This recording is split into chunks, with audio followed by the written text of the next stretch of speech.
वैरण कापण्यासाठी शेतात गेलेल्या शेतकऱ्यावर अचानक गव्याचा जीवघेणा हल्ला. पोटात थेट शिंग घुसल्याने शेतकरी गंभीर जखमी.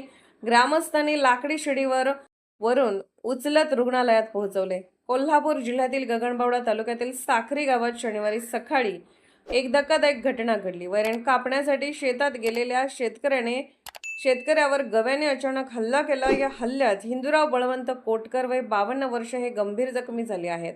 त्यांच्यावर सध्या कोल्हापूरमधील खाजगी रुग्णालयात उपचार सुरू आहेत. मिळालेल्या माहितीनुसार शनिवारी सकाळी सुमारे 8 वाजण्याच्या सुमारास हिंदूराव कोटकर हे साक्री येथील तळीचे वताड परिसरातील शेतात वैरण कापण्यासाठी गेले होते. याचवेळी उसाच्या शेतात दबा धरून बसलेल्या गव्याने अचानक त्यांच्यावर झडप घालत जोरदार धडक दिली. या भीषण धडकेत गव्याचे शिंग थेट त्याच्या पोटात घुसले. गंभीर जखमी अवस्थेत त्यांनी आरडाओरडा केल्यानंतर परिसरातील शेतकरी मदतीसाठी धावून आले. जखम गंभीर असल्यामुळे त्यांना चालत बाहेर आणणे शक्य नव्हते. त्यामुळे ग्रामस्थांनी शेतातील मचाणासाठी वापरल्या जाणाऱ्या लाकडी शिडीवर त्यांना झोपवून मोठ्या प्रयत्नाने शेताबाहेर आणले आणि तातडीने रुग्णालयात दाखल केले.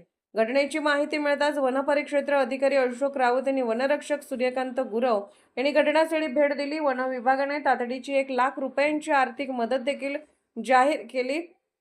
दरम्यान गगनबावडा तालुक्यात गवे, बिबटे आणि इतर वन्य प्राण्यांचा वावर दिवसेंदिवस वाढत असल्याने शेतकऱ्यांमध्ये भीतीचे वातावरण निर्माण झाले आहे. शेतीची कामे करताना जीव धोक्यात घालावा लागत असल्याची भावना शेतकऱ्यांनी व्यक्त केली.